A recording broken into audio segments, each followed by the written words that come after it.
Warahmatullahi wabarakatuh. Perkenalkan, nama saya Danu Prakoso dengan NIM 2414201115. Di sini saya akan menjawab pertanyaan tentang jelaskan hubungan antara hukum perdata, hukum dagang, dan hukum pidana.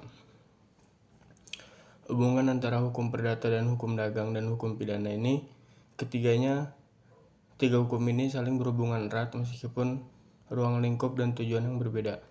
Hukum perdata yang mengatur hubungan antara individu dengan individu lain dalam masyarakat.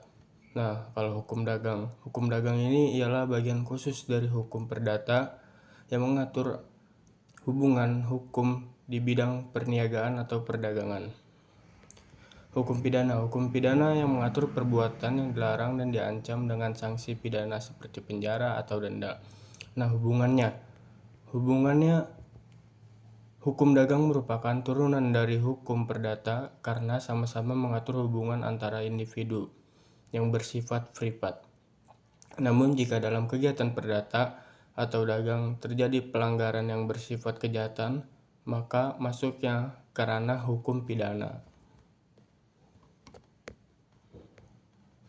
Selanjutnya, saya akan menjawab soal yang kedua.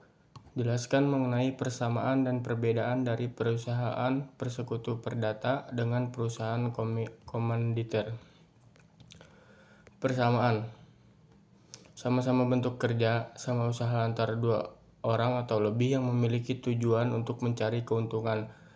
Didasarkan pada perjanjian, artinya kedua jenis perusahaan ini dibentuk karena adanya kesepakatan antara para sekutu. Tidak berbadan hukum sehingga tanggung jawab pribadi sekutu terhadap utang perusahaan masih melekat.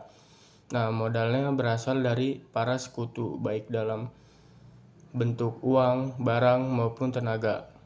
Perbedaannya, yang pertama itu persekutu perdata bersifat umum dan bisa digunakan untuk berbagai kegiatan, tidak hanya perdagangan.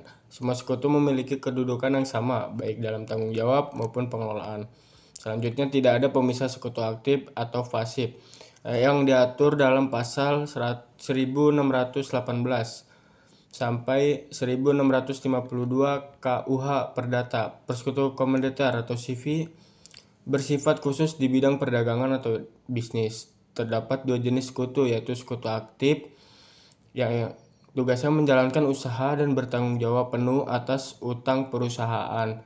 Nah, selanjutnya ada sekutu pasif, hanya menanamkan modal dan tanggung jawab terbatas sebesar modal yang disetor, yang diatur dalam pasal 19-21 KUHD. Cukup sekian jawaban dari saya. Kurang lebih mohon maaf. Wassalamualaikum warahmatullahi wabarakatuh.